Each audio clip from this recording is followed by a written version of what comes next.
Hello बच्चों, welcome back to my channel. कैसे हैं आप सब लोग। आज से हम लोग स्टार्ट कर रहे हैं जो आप लोग का फाइनेंशियल अकाउंटिंग है, क्योंकि जो भी एग्जाम्स होते हैं कॉम्पिटिटिव लेवल के, तो वहाँ पर आपका एनसीईआरटी जो बुक्स चलती हैं उससे क्वेश्चंस डायरेक्ट पुट अप होते हैं, बहुत ही इंपॉर्टेंट होता है। और फाइनेंशियल अकाउंटिंग लगभग जितने भी आपके एग्जाम्स हैं, चाहे ऑडिट प्लस भी हो, केवीएस हो, बीपीएससी हो, बिहार स्टेट का हो, यूपी टीजीटी पीजीटी हो, एस्टेट हो, जो कॉमर्स से लेवल का है आपका, वहाँ पर अकाउंटेंसी से रिलेटेड जो क्वेश्चंस आते हैं वो मोस्टली आपके एनसीईआरटी जो 11th और 12th की है उससे ही रिलेटेड होते हैं।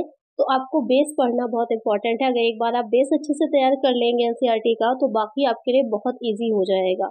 ऐसे बाकी सब्जेक्ट्स के लिए एनसीईआरटी इंपॉर्टेंट होती है, इसी तरह आपकी जो कॉमर्स है उसमें अकाउंट्स है या बिजनेस स्टडीज है, इसको पढ़ना है बहुत ही इंपॉर्टेंट होता है। तो आज से हम स्टार्ट कर रहे हैं 11th की जो फाइनेंशियल अकाउंटिंग है, स्टार्ट होगा आपका। उसमें देखेंगे हम क्या क्या चीज़ें हैं, बेसिक चीज़ है फाइनेंशियल अकाउंटिंग क्या होती है, उसके बाद स्टेप बाय स्टेप अलग अलग इसके चैप्टर्स के अकॉर्डिंग दो पार्ट में है। ये फर्स्ट पार्ट है इसका, पहले उसे पढ़ेंगे, उसके बाद हम इसका सेकंड पार्ट पढ़ेंगे। बहुत ही इंपॉर्टेंट है, इसे ज़रूर पढ़ लीजिएगा। जिस भी आप कॉम्पिटिटिव एग्जाम में जाना चाह रहे हैं, अगर आपका सब्जेक्ट कॉमर्स है तो इसको ज़रूर से ज़रूर पढ़ लीजिएगा। और इसको आप ऑनलाइन भी डाउनलोड कर सकते हैं गूगल पर से, फ्री ऑफ कॉस्ट है, कोई भी आपको कॉस्ट नहीं आएगी। तो भी मैं बता दूंगी कि इसे कैसे आपको डाउनलोड करना है। तो आइए वीडियो को शुरू करते हैं। देखिए, शुरू करने से पहले इसी तरह की वीडियोस के लिए सब्सक्राइब जरूर कर लीजिएगा, वीडियो अच्छी लगेगी लाइक कर दीजिएगा और फ्रेंड्स का शेयर भी कर दीजिएगा। इसके शॉर्ट में नोट्स अगर आप लोग को चाहिए हो तो मुझे कमेंट करिएगा, तो मैं आपको चैप्टर वाइज नोट्स भी प्रोवाइड करा दूंगी कि कैसे बनाने हैं, क्योंकि वही नोट्स ही आप लोग को याद रहेंगे आगे। चैप्टर पढ़ना इंपॉर्टेंट है, बाकी इससे आपको नोट्स खुद बनाने हैं। तो आइए शुरू करते हैं। सबसे पहले इसमें चैप्टर्स देख लेते हैं क्या क्या पढ़ने हैं। सबसे पहले तो लेखांकन एक परिचय क्या है, जो अकाउंटिंग होती है क्या है, तो उसमें उसकी मीनिंग आ जाएगी, उस कहाँ कहाँ से कलेक्ट होता है, क्या उसके ऑब्जेक्टिव्स होते हैं। एक चीज़ और है कि इंग्लिश और हिंदी दोनों में इसकी एनसीईआरटी की बुक्स अवेलेबल हैं गूगल पे। तो यहाँ पर ये हिंदी में है, अगर आप लोग इंग्लिश में अलग से चाहिए तो मुझे कमेंट करिएगा। अगर काफ़ी बच्चों के कमेंट्स आ गए तो इंग्लिश में अलग से भी तो मैं वीडियोस अपलोड कर दूंगी। जो इंग्लिश एनसीईआरटी के अलग हो जाएंगे, यहाँ पर कॉमर्स सब्जेक्ट रहेगा, मीडियम इंग्लिश रहेगा, तो यहाँ पर ये हिंदी मीडियम में आप लोग को अवेलेबल है। तो सबसे पहले स्टार्ट जो हम करेंगे, फर्स्ट चैप्टर हमारा लेखांकन एक परिचय कि क्या होता है लेखांकन। लेखांकन क्या है, या लेखांकन नाम पहले अगर हम इसे थोड़ा सा इसमें समझें तो लेखों का अंकन, जो लेखे हमने रखे हैं उनको एक जहाँ से लिखना, क्या कहलाता है, लेखांकन कहलाता है। तो यहाँ पर अगर लेखांकन के सीधे अगर हम अर्थ की बात करते हैं, क्योंकि एक व्यवसाय है, कोई बिजनेस होता है, उसको चलाते हैं हम, तो बहुत सी सूचनाएं इन्फॉर्मेशन हमें मिलती हैं, बहुत से हम ट्रांजेक्शन करते हैं, लेन देन करते हैं, जिसे कहा जाता है कि आपने कोई भी सामान खरीदा है, कुछ परचेज किया है, कुछ भी सामान को बेचा है, सेल किया है, तो उन सबसे रिलेटेड क्या होते हैं, बहुत से ट्रांजेक्शन होते हैं, सौदा होता है, व्यवहार कहा जाता है उसे। तो उसको लिखा जाता है, उसका लेखा रखना, उन आंकड़ों को, उन डाटा को कलेक्ट करके लिखना कहीं पर, जिससे कि हमें ये पता चल सके कि हमारे बिजनेस में, व्यवसाय में क्या हो रहा है, हम क्या चीजें कर रहे हैं, कहाँ से इनकम आ रही है, कहाँ का एक्सपेंसेस हो रहे हैं। उन सारी चीजों को लिखना ही क्या कहलाता है, लेखांकन कहलाता है। तो आइए देखते हैं इसमें कि वर्ष 1941 में, 1941 में American institute of certified public accounts, American, यहाँ पर आपको AIC, इसको शॉर्ट में AICPA यहाँ पर देखिए कहते हैं।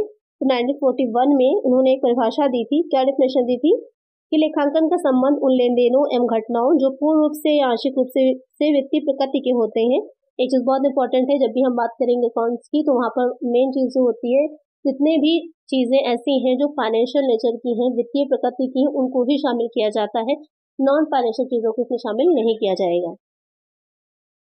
मुद्रा के रूप में प्रभावशाली ढंग से लिखने, वर्गीकृत करने, संक्षेप में व्यक्त करने एवं उनके परिणामों को की विश्लेषणात्मक व्याख्या करने की कला से है। तो लेखांकन क्या है, एक कला के रूप में है। किस तरह की कला है कि जो भी फाइनेंशियल चीजें होती हैं उनको मुद्रा के रूप में प्रभावशाली ढंग से लिखना, उनको वर्गीकृत करना, लिखते हैं, पहले जर्नल बनाते हैं, वर्गीकृत करते हैं, अब अकाउंट्स बनाते हैं, संक्षेप में व्यक्त करते हैं, उनको क्या करते हैं, फिर लेजर अकाउंट संक्षेप में दिखाते हैं, फिर प्रॉफिट एंड लॉस अकाउंट बनाते हैं, बैलेंस शीट बनाते हैं, उसके बाद उनका एनालिसिस करते हैं, कैश फ्लो है, फंड फ्लो है, एनालिसिस है, बीएपी है, इन सब से जो वो क्या कहलाता है, लेखांकन कहलाता है, अकाउंटिंग कहलाती है।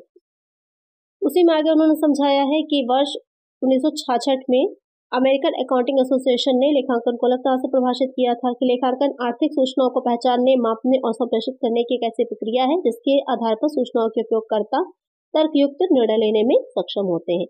उन्होंने समझाया है यहाँ पर एक चार्ट की तरह से लेखांकन प्रक्रिया को कि क्या होती है, कि सबसे पहले लेखांकन सूचना का संप्रेषण होता है, निर्णायक आर्थिक उपयोगकर्ता है, फिर आर्थिक घटनाएं हैं, फिर वापस लेखांकन प्रक्रिया। ये चक्र पूरा चलता रहता है। अलग अलग तरह से उन्होंने बताया है कि किस किसने क्या डेफिनेशन दी है, क्या बताया है इसके बारे में।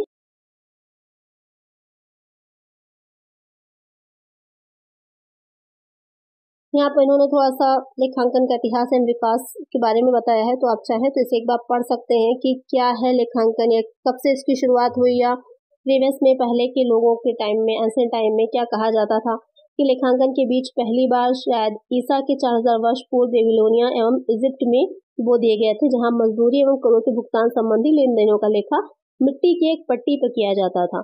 ये समझ लिए सबसे ज्यादा बेसिक चीज है कॉमर्स की, सबसे ज्यादा बेस है, कहाँ से शुरुआत हुई थी जो अकाउंट्स है उसकी। इतिहास साक्षी है कि इजिप्ट के लोग अपने खजाने जिनमें सोना एवं अन्य दूसरी कीमती वस्तुएं रखी जाती थी के लिए एक प्रकार के लेखांकन का प्रयोग करते थे, और वो माहवार ब्यौरा राजा को भेजते थे। यानी कहने का मतलब ये है कि जो भी उनके पास होता था, जो भी उनके पास ट्रेजरी होती थी, धन होता था, उसका लेखा रखते थे, और उसका सारा ब्यौरा जो होता था, जो उस टाइम महाराजा होता था उनके पास भेजा जाता था, तो वो भी एक तरह से क्या है, लेखांकन ही था। तो ये बहुत एंशिएंट टाइम से शुरू है, एंशिएंट टाइम से किया जा रहा है। अब क्या थोड़ा सा प्रिंसिपल्स बेस्ड है, थोड़े से नियमों के अनुसार किया जा रहा है। पहले इतने व्यवस्थित नियम नहीं थे, उसके अनुसार होता था। आप चाहे तो उसे एक बार पढ़ सकते हैं। इम्पोर्टेंट ये कहाँ से है, या किस चीजें कहाँ से इसके क्वेश्चंस बन सकते हैं, हम वहां पर चलते हैं सीधे। भारत में यहाँ पर से जो बता रहा है कि भारत में लेखांकन का प्रचलन जो 2300 शताब्दी थी पूर्व कौटिल्य के समय में माना जा सकता है, जो चंद्रगुप्त मौर्य के राज्य में एक मंत्री थे, तथा उनकी एक बुक थी अर्थशास्त्र के नाम से पुस्तक लिखी थी, जिसमें लेखांकन अभिलेखों को कैसे रखा जाएगा इसका वर्णन था। तो अगर भारत के बारे में पूछा जाता है तो कौटिल्य के समय में उनकी एक जो बुक थी अर्थशास्त्र, उसमें जो उन्होंने लिखी थी, तो वहां पर उन्होंने बताया था कि किस तरह से जो अभिलेख है राजा के खजानों से या उनके लेन देनों से संबंधित उनको रखा जाता है। इसके बाद जो लूकस पैसियोली थे, ये बहुत ही इंपॉर्टेंट है। लूकस पैसियोली जो व्यापारी श्रेणी से संबंध रखते थे कि पुस्तक सुमा डे और अरिथमेटिका, यहाँ पर इन्होंने जो है इनकी बुक के नाम बताया है। अंक गणित एवं रेखा गणित के पुनरावलोकन के अंश है इसमें दे रखे हैं। तो वहां पर उन्होंने एक बुक लिखी थी, पहली पुस्तक माना गया है, जहां पर जो लेखांकन से संबंधित चीजें कही गई हैं, तो ये बहुत ही इंपॉर्टेंट है। इसके अलावा जो क्वेश्चन आपका बनता है कि उन्होंने जो अपनी बुक लिखी थी वहां पर उन्होंने कुछ शब्द प्रचलित थे, जैसे कि डीआर जिसे डेबिट बोला जाता है, नाम, और सीआर जो कि जमा हो जाता है, क्रेडिट बोला जाता है, उसका उपयोग किया था। तो इन संकल्पनाओं को इटली की शब्दावली में प्रयुक्त किया गया था। तो यहाँ पर एक क्वेश्चन यही बनता है कि कहाँ से लिया गया है या इसका क्या अर्थ है, तो इटली से लिया गया है डेबिट शब्द। यहाँ पर सीधे नोट्स में आप बनाइएगा कि इटली से लिया गया है, ये शब्द डेबिटो से निकला है, जो लैटिन शब्द डेबिटा एवं डेबियो शब्द से निकला है, जिसका अर्थ क्या होता है, स्वामी का ऋणी होना। उसी तरह क्रेडिट शब्द जो है वो इटली के क्रेडिटो शब्द से निकला है, लेकिन लैटिन भाषा के क्रेडा से निकला है, जिसका अर्थ होता है स्वामी में विश्वास या फिर स्वामी की देनदारी। जिसको नोट कर लीजिएगा, पूछा जा सकता है कि कहाँ से निकला है, तो इटली में अलग शब्द है और लैटिन में अलग शब्द है, जहां से इसको निकला हुआ माना गया है। तो क्वेश्चन पे ध्यान दीजिएगा कि क्वेश्चन कहाँ से पूछ रहा है, इसके नोट्स बनाइएगा, बहुत ही इंपॉर्टेंट है ये। तो आपके समझ में आ गया होगा ये क्या होता है, कहाँ से इसकी शुरुआत हुई थी लेखांकन की। बाद में जो है उनके अलग से विवरण पत्र बने, उस विवरण पत्र रोजनामचा, खाता बही, विशिष्ट लेखांकन प्रक्रिया पर विस्तार से चर्चा की है। ये बहुत इंपॉर्टेंट है, इसको जो है अच्छे से पढ़ लीजिएगा, इससे रिलेटेड जो इंपॉर्टेंट पॉइंट्स है उसको नोट भी कर लीजिएगा। अब यहाँ पे उन्होंने बताया है कि आर्थिक घटनाएं, क्योंकि बात हो रही है कि सिर्फ जो आपकी फाइनेंशियल होती हैं उन्हीं को ही शामिल किया जाता है, सबको शामिल नहीं किया जाता है। तो यहाँ पर कौन सी घटनाएं फाइनेंशियल आर्थिक घटनाएं मानी जाती हैं, तो ऐसी घटनाएं आर्थिक होती हैं क्योंकि एक संगठन जो होगा उसमें बहुत तरह के लेन देन होते हैं, लेकिन जो लेन देन जो होंगे मौद्रिक रूप में होते हैं। आप मुद्रा का एक्सचेंज करके किसी में पैसे आपको मिल रहे हैं, या तो आप धनराशि दे रहे हैं कि बदले में जो सारे कार्य हो रहे हैं वो सब क्या होते हैं, माने जाते हैं आर्थिक कार्य माने जाते हैं। जैसे कि उन्होंने बताया है, मशीन का क्रय, उसके स्थापना विनिर्माण के लिए तैयार करना एक घटना है जिसमें कुछ वित्तीय लेन देन होंगे। क्या लेन देन होंगे? मशीन का क्रय करने पर उसका परिवहन, उसकी स्थापना स्थल को तैयार करना, स्थापना पर व्यय होगा, परीक्षण संचालन, ये सारे व्यय होंगे। तो ये सब क्या कहलाते हैं? एक तरह का एक सौदा करेंगे आप, दूसरे व्यक्ति के साथ ट्रांजैक्शंस करेंगे, वो इसी का समूह क्या कहलाता है? आर्थिक घटनाएं कहलाता है। तो यहाँ पर इन आर्थिक घटनाओं में क्या किया जाएगा? इनकी पहचान करना, इनको मापना, इनका लेखा जोखा एवं फिर संप्रेषण किया जाता है कि कौन कौन से ऐसी चीजें हैं जो कि आर्थिक रूप से है, उनकी पहचान की जाएगी। उसके बाद मुद्रा के रूप में उनका मापा जाएगा। इसका अर्थ है कि मौद्रिक इकाई के द्वारा व्यावसायिक लेन देनों का वित्तीय मापीकरण किया जाएगा। रुपए एवं पैसों की इकाइयों के आधार पर मापन की इकाई के रूप में रुपया पैसा वो डिपेंड करता है, जो भी हो उसके आधार पर ये देखा जाएगा कि वो वस्तु कितने की आ रही है। फिर अभिलेखन होगा, उनका पहचान किया जाएगा, उनको मापन वित्तीय रूप में किया जाएगा। उसके बाद उनको हम एक चीज ध्यान दीजिएगा कि कालक्रमानुसार, जो कि जो आप जर्नल बनाते हैं तो आपको याद होगा जर्नल में डेट का एक कॉलम बनता है। तो डेट जो होती है, जैसे 1 जनवरी से हम स्टार्ट कर रहे हैं तो 1 जनवरी से स्टार्ट होकर आगे एक क्रम में बढ़ती चली जाती है। बीच बीच में हम आगे पीछे डेट्स को नहीं करते हैं। जैसे क्रोनोलॉजिकल ऑर्डर भी बोला जाता है कि क्वेश्चन डायरेक्ट बनता है कि ये रोजनामा या फिर जर्नल में लेखा हम किस आधार पे करते हैं। तो वहां पर आपको क्रोनोलॉजिकल वे या फिर कालक्रमानुसार वे में सीधा आंसर आपका बनेगा ये, तो इसको ध्यान में रखिएगा। तो यहाँ पर इसको जरूर नोट कर लीजिएगा, बहुत ही इंपॉर्टेंट है, क्वेश्चन कई बार पूछा हुआ है, टीजीटी या पीजीटी के एग्जाम्स में आया हुआ है। तो ये देखा आपने कि कितनी इंपॉर्टेंट होती है एनसीईआरटी। छोटी से छोटी चीज भी आपको यहाँ पर मिल जाएगी जो आपको कहीं पर भी, जो आप ग्रेजुएशन की पढ़ेंगे, कम्पिटेटिव लेवल की बुक पढ़ेंगे, वहां पर नहीं मिलती है। फिर नेक्स्ट आ जाता है संप्रेषण करना, कि जो भी जिनके लिए भी रखे जा रहे हैं लेखे, उनको संप्रेषित किया जाए, उन तक पहुंचाया जाए उनको, क्योंकि सही टाइम पर सही सूचना अगर नहीं पहुंचाई जा रही है तो वहां पर जो भी हमने अभी तक आंकड़े रखे हैं या जो भी अपने पुस्तकें बुक्स बनाई हैं वो सब व्यर्थ हो जाती हैं, क्योंकि उससे सही निर्णय नहीं लिए जा सकते। तो आपको समझ में आ गया कि लेखांकन सूचना प्रणाली को इस प्रकार से बनाना चाहिए कि सही सूचना सही व्यक्ति को सही समय पर संप्रेषित हो सके, जिससे कि उसका आवश्यकता अनुसार क्या हो, निर्णय लिए जा सके, निर्णय लेने के लिए उपयुक्त सूचनाएं मिल सके। तो आपकी समझ में आ गया होगा इसके बारे में कि आर्थिक घटनाएं क्या होती हैं, कैसे इन्हें अलग छाट करके इनका लेखन किया जाता है और साथ ही इनको संप्रेषित भी किया जाता है।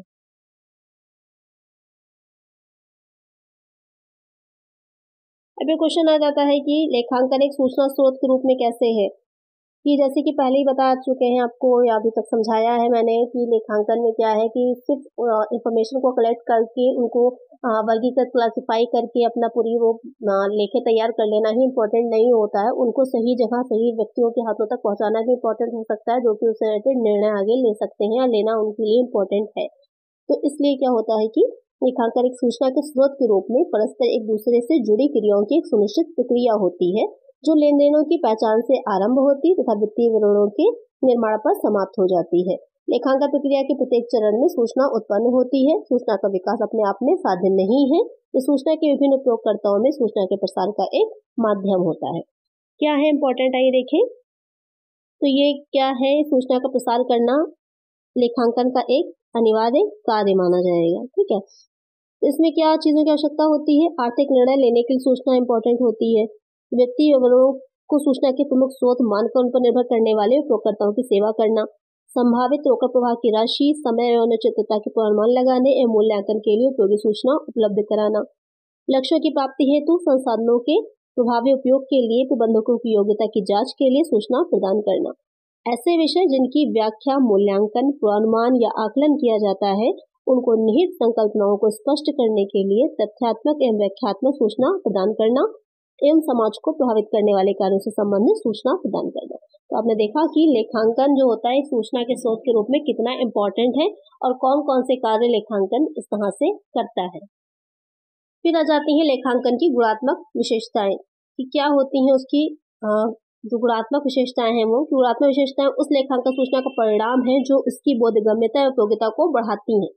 लेखांकन सूचना का निर्णय लेने में उपयोगिता के मूल्यांकन के लिए इसमें विश्वसनीयता, प्रासंगिकता, बोधगम्यता तथा तुलनात्मकता का गुण होना चाहिए। ये क्वेश्चन भी आपका आया हुआ है पीजीटी में कि लेखांकन में कौन से गुण होने चाहिए। तो विश्वसनीयता, प्रासंगिकता, ये चीजों का ध्यान रखिएगा। विश्वसनीय होना चाहिए, प्रासंगिक यानी कि इंपॉर्टेंट होना चाहिए, जिस बारे में बात की जा रही है उससे रिलेटेड होना चाहिए, बोधगम्य, आसानी से उसे समझा जा सके, ऐसा होना चाहिए। तुलनात्मकता यानी कि आप उन आंकड़ों का पिछले आंकड़ों के साथ कंपैरिजन कर सके या दूसरी से दूसरी कंपनी के साथ कंपैरिजन कर सके, तो तुलनात्मक होने चाहिए, तुलना करने योग्य होनी चाहिए। विश्वसनीयता क्या होती है कि उपयोगकर्ता की सूचना पर निर्भर करती है कि उपयोगकर्ता जिस तरह से उनको यूज करना चाह रहा है उसके लिए एक्चुअल में यूजफुल है या नहीं है, कोई अनावश्यक चीजें तो नहीं डाली गई है जिनकी जरूरत नहीं है, या जो भी अपनी अभी सूचना रखी गई जिसके संबंध में आई है वहां पर वो सूचना हमारे उस चीज को बनाने के लिए इम्पोर्टेंट है या नहीं है। यहाँ पर आपका बॉक्स में लेखांकन की शाखाओं के बारे में बताया गया है कि कौन कौन सी होती हैं लेखांकन की शाखाएं। तो आर्थिक विकास एवं तकनीकी उन्नति के परिणाम स्वरूप बड़े पैमाने पर प्रचालन एवं व्यवसाय के कंपनी स्वरूप का प्रादुर्भाव हुआ है। इसके कारण क्या है, प्रबंध कार्य अधिक जटिल हो गया है तथा इससे लेखांकन सूचना का महत्व बढ़ गया है। इसके परिणाम से लेखांकन की विशिष्ट शाखाओं का जन्म हुआ है। कौन सी शाखाएं हैं? वित्तीय लेखांकन। वित्तीय लेखांकन आप सब लोग जानते हैं, फाइनेंशियल अकाउंटिंग क्या होती है कि कितना लाभ कमाया है इसके बारे में जानकारी निकालना। व्यवसाय अवधि के अंत में, लेखांकन अवधि के अंत में क्या वित्तीय स्थिति है, प्रबंधक एवं रुचि रखने वाले पक्षों के लिए आवश्यक वित्तीय सूचना एकत्रित करना। लागत लेखांकन और प्रबंध लेखांकन, ये 3 शाखाएं इन्होंने बताई हैं। वैसे तो लेखांकन की बहुत सी शाखाएं हैं इस टाइम पर, लेकिन मेनली 3 शाखाएं निकल करके आई थी। उसके बाद उसकी और बहुत सी शाखाएं और भी निकली हैं। फिर आ जाता है, इन्होंने डिटेल में समझाया है प्रासंगिकता किस तरह से होनी चाहिए, उसी से रिलेटेड होनी चाहिए, समयानुकूल होनी चाहिए कि सूचना तभी प्रासंगिक होगी जबकि यह समय पर उपलब्ध होगी, अनुमान लगाने में, प्रत्युत्तर देने में यूजफुल होगी। इसके लिए उन्होंने अलग से बताई है लेखांकन की निर्णायक होती है कि लेखांकन सूचना एक उपयोगकर्ता के लिए बहुत ही इंपॉर्टेंट है क्योंकि वो निर्णय ले सकता है। सुबोधगम्यता, निर्णय की उपयोगिता, प्रासंगिक हो, विश्वसनीय हो, तुलनीय हो, तो उसको भी अलग अलग उन्होंने बांट के एक चार्ट के द्वारा दिखा दिया है। फिर आ जाता है लेखांकन के क्या उद्देश्य होते हैं। तो व्यवसायिक लेन देन का हिसाब रखना, लाभ अथवा हानि की गणना करना, वित्तीय स्थिति को प्रदर्शित करना, ये सब आप समझ ही गए होंगे अभी तक कि क्या होते हैं उद्देश्य इसके। उपयोगकर्ताओं की सूचना उपलब्ध कराना, तो ये सारे इंपॉर्टेंट उद्देश्य हो जाते हैं लेखांकन के। अब आ जाता है लेखांकन के आधारभूत, क्योंकि हर चीज में अपनी जो कुछ वर्ड्स होते हैं, कुछ शब्दावली होती है, उनकी बहुत ही इंपॉर्टेंट होती है। जैसे लॉ में अगर हम बात करें तो आप लोगों ने अगर पढ़ा होगा उसके कंपनी लॉ को, या फिर आपने पढ़ा होगा जो कॉन्ट्रैक्ट है लॉ है उसमें, तो कुछ अलग अलग शब्द होते हैं, जैसे एग्रीमेंट क्या होता है और आपका कॉन्ट्रैक्ट क्या होता है, प्रपोजल क्या होता है, एक्सेप्टेंस क्या होता है, तो आपने उसमें लॉ में पढ़ा होगा। इसी तरह जो हम बात करते हैं अकाउंटिंग की, तो इनके भी कुछ अपने टर्म्स होते हैं। तो इसमें सबसे पहले क्या टर्म्स होता है देखते हैं। इकाई, इकाई क्या है, या इकाई से अभिप्राय एक ऐसी वस्तु से है जिसका एक निश्चित अस्तित्व है। व्यावसायिक इकाई से अभिप्राय विशेष रूप से पहचान किए गए व्यावसायिक उद्यम से होता है, जैसे सुपर बाजार है, हायर ज्वेलर्स है, आईटीसी लिमिटेड है। एक लेखांकन प्रणाली को सदा विशिष्ट व्यावसायिक अस्तित्व के लिए तैयार किया जाता है।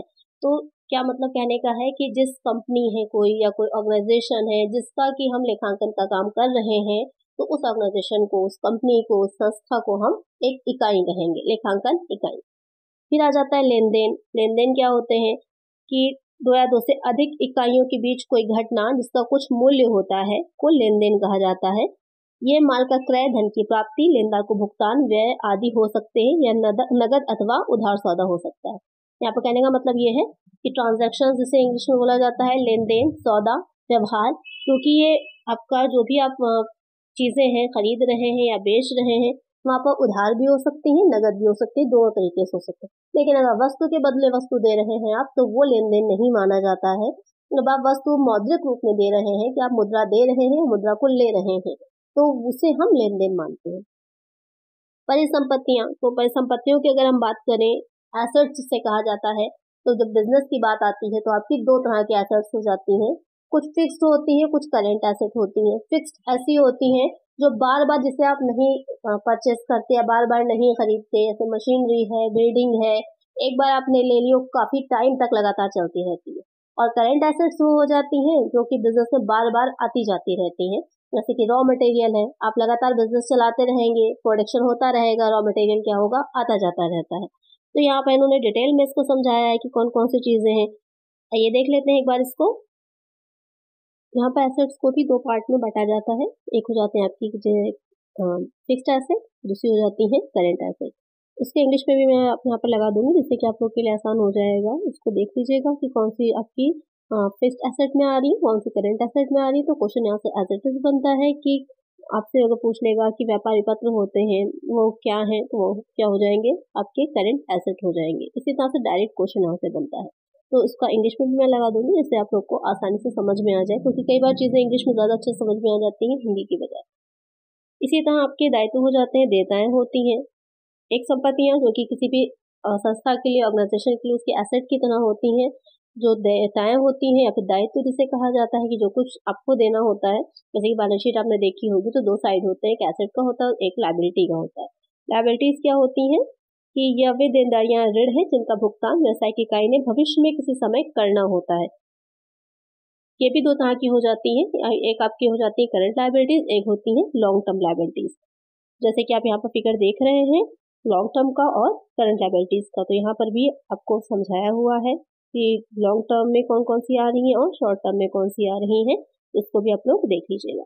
उसके बाद आ जाती है कि पूंजी क्या होती है, कैपिटल क्या है, कि स्वामी द्वारा व्यवसाय में उपयोग के लिए किया जाने वाला निवेश ही क्या कहलाता है, पूंजी कहलाता है। बहुत सिंपल सा वर्ड है, लेकिन आपसे डायरेक्टली कोई पूछे कि कैपिटल क्या है तो आपको समझ में नहीं आएगा कि क्या आंसर होगा।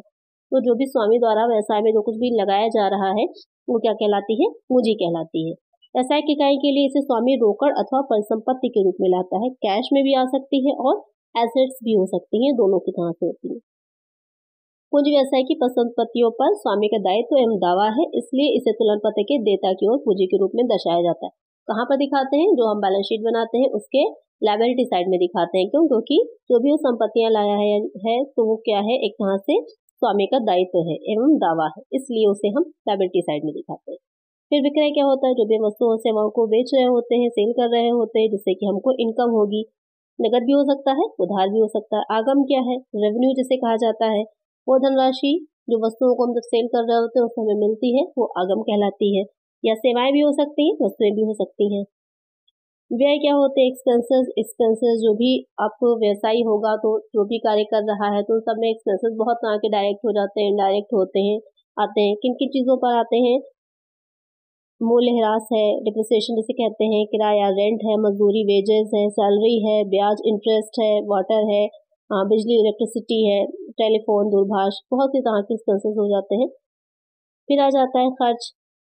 खर्च क्या होता है, एक चीज़ यहाँ पर ध्यान दीजिएगा कि जब बात हम व्यय की कर रहे होते हैं, बहुत अच्छा पॉइंट है ये, कि जब हम बात व्यय की कर रहे होते हैं तो ये व्यवसाय में आगम अर्जित करने की प्रक्रिया में आने वाली लागत है, कि जो भी हम जो रेवेन्यू है उसको जनरेट करने के लिए जो भी हमें इनकम होनी चाहिए उसके लिए जो कुछ भी व्यय कर रहे होते हैं तो वो आपके आगम कहलाते हैं। और जो भी बात खर्च की होती है तो ये किसी लाभ, सेवा अथवा संपत्ति को प्राप्त करने पर राशि व्यय करना अथवा देनदारी उत्पन्न करना जो होता है वो खर्च कहलाता है। इन्होंने खर्च को उदाहरण क्या दे रखे दिए हैं, वेतन, माल का क्रय, मशीन का क्रय, फर्नीचर का क्रय आदि। देखिए कितनी छोटी सी चीज़ है, वैसे तो हम जनरली दोनों को सेम ही समझते हैं कि दोनों में अंतर बताया हुआ है कि जो खर्च होगा वो क्या हो जाएगा, वेतन, माल का क्रय, मशीन का क्रय, फर्नीचर का क्रय आदि। तो इन सब पर जो एक्सपेंसेस हैं वो सब आपके खर्च कहलाते हैं।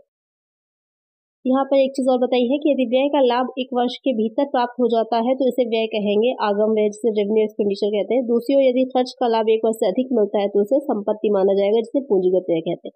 यानी कि जब आगे लेवल पे आप जाएंगे तो वहां पर आपने पढ़ा होगा, एक आपके आगम व्यय होते हैं, रेवेन्यू एक्सपेंडिचर होते हैं, कैपिटल एक्सपेंडिचर होते हैं।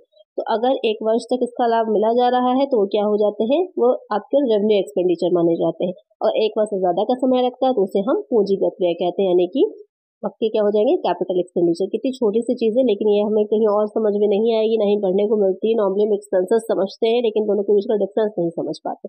तो डिफरेंस कहाँ से आ रहा है, जब आप बड़े लेवल पे जाएंगे तो आप इसे आगम और पूंजीगत में पढ़ते हैं, लेकिन इसको यहाँ पर इन्होंने बहुत छोटे से लेवल पर समझाया है, इसीलिए एनसीईआरटी पढ़ना बहुत ही इंपॉर्टेंट होता है। उसके बाद लाभ क्या होता है कि जो व्ययों पर आधिक्य होता है, जो भी आय हमारी हो रही है उसमें व्ययों पर जो आधिक्य निकल करके आ रहा है वही क्या हो जाता है, लाभ कहलाता है। इससे स्वामी की पूंजी में क्या होती है, वृद्धि होती है। अभिवृद्धि क्या है, व्यवसाय से प्रासंगिक घटनाओं अथवा लेन देनों से होने वाले लाभ को अभिवृद्धि कहते हैं। उदाहरण में स्थायी संपत्ति का विक्रय होना, न्यायालय में किसी मुकदमे का जीतना, किसी संपत्ति के मूल्य में वृद्धि होना, वो क्या है, अभिवृद्धि। हानि क्या होती है, जब व्यय ज्यादा होते हैं, आगम कम होती है तो उसे हम हानि कहते हैं। इससे क्या होगा, स्वामी की पूंजी घटती है। बट्टा क्या होता है, बट्टा विक्रय की गई वस्तुओं के मूल्य में कटौती को कहते हैं ना आप, जैसे कि आप मार्केट से कुछ ला रहे हैं, 10% डिस्काउंट पे मिल गया, 5% डिस्काउंट पे मिल गया, तो MRP जैसे उसकी 100 रुपए थी, आपको 5% डिस्काउंट पे मिल गया तो 5 रुपए कम हो जाएंगे, कितने का पड़ेगा, 95 का पड़ेगा।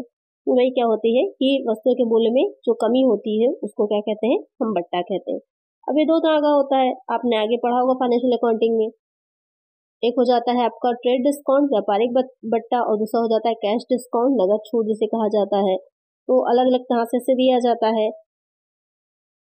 यह सदरता विनिर्माताओं द्वारा थोक व्यापारियों को एक थोक व्यापारी द्वारा फुटकर विक्रेताओं को दी जाती है। वस्तुओं के उधार विक्रय पर देनदार यदि भुगतान तिथि अथवा उससे पहले देय राशि भुगतान कर रहे हैं तो उन्हें देय राशि पर कुछ छूट दी जाती है। ये कटौती देय राशि पर भुगतान कटौती के समय दी जाती है, इसीलिए इसे नगद कटौती कहते हैं। यानी जो ट्रेड डिस्काउंट होता है वो सभी को दिया जाता है, और इसको जो ट्रेड डिस्काउंट होता है हम नहीं दिखाते, जो जर्नल बनाते हैं वहाँ पर हम ट्रेड डिस्काउंट को नहीं दिखाते, लेकिन वहाँ पर हम जो कैश डिस्काउंट होता है उसको दिखाते हैं। ये कैश डिस्काउंट मेनली इसलिए दिया जाता है ताकि फॉरेन पेमेंट हो सके, या जो भी फॉरेन पेमेंट कर रहे हैं जल्द से जल्द पेमेंट को बढ़ोतरी देने के लिए ही कैश डिस्काउंट दिया ही जाता है। लेकिन कटौती का एक ऐसा प्रोत्साहन है जो देनदारों को तुरंत भुगतान के लिए प्रेरित करता है। तो क्वेश्चन आता है तुरंत भुगतान के लिए प्रेरित कौन सा बट्टा करता है, हो जाएगा कैश डिस्काउंट। तो माड़क वाउचर्स क्या होते हैं, जो रिसिप्ट आपको मिलती है, रसीद मिलती है, कहीं पर भी जाते हैं तो एक माड़क की तरह है ना, आकर मम्मी को दिखाते हैं ना कि इतने की आपने सामान की शॉपिंग करी है ना, तो प्रूफ होता है। तो वही चीज एक बिजनेस के लिए भी होती है, रिसिप्ट बनाई जाती है, वही रिसिप्ट की क्या होती है, प्रूफ होती है, उसी के आधार पर लेके रखे जाते हैं। इसे हम बीजक भी कहते हैं, कैश मेमो भी होता है। माल क्या होता है, जो भी व्यवसायी है, कारोबार कर रहा है जिस भी चीज का, वो चीज में माल कहलाता है। क्रय, परचेस करना, आहरण करना, ड्राइंग। तो आहरण क्या होता है, जो व्यवसाय का स्वामी होता है, ओनर होता है, उसके द्वारा अपने व्यक्तिगत प्रयोग के लिए, पर्सनल यूज के लिए जो भी नगद धनराशि या फिर वस्तुएं निकाली जाती हैं बिजनेस से, उसे हम आहरण कहते हैं। आहरण क्या है, स्वामियों के विनियोग को घटाता है। स्टॉक क्या होता है, किसी भी व्यवसाय में जो वस्तुएं, अतिरिक्त पुर्जे व अन्य मदें हाथ में होती हैं उसको हम स्टॉक कहते हैं, या फिर इसको हम रहतिया भी कहते हैं।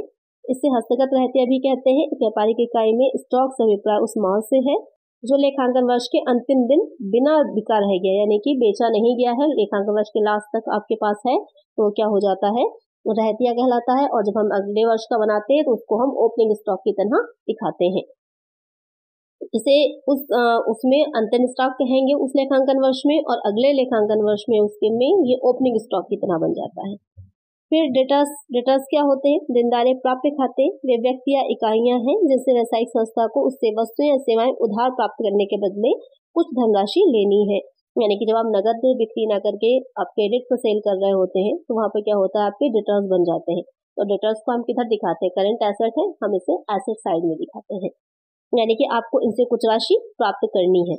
लेनदार क्या होते हैं, लेनदार को हम लायबिलिटी साइड दिखाते हैं, यानी कि यहाँ इनको हमें जो भी हमने अगर उधार पे कुछ क्रय किया है, परचेस किया है, तो इन लोगों को हमें पेमेंट करना है, तो ये हमारे लेनदार हैं। तो ये थी कुछ आपके इम्पोर्टेंट ऐसी डिफिनेशंस जिसको जानना जरूरी है, क्योंकि अगर एग्जाम में पूछा जाता है डायरेक्ट इसके बारे में तो आपको पता होना चाहिए कि ये क्या चीज होती है। और वैसे ये बेस भी है आपका अकाउंट्स को पढ़ने का, बहुत ही इंपॉर्टेंट चैप्टर था ये। इसके बाद हम इसका नेक्स्ट चैप्टर अब पढ़ेंगे।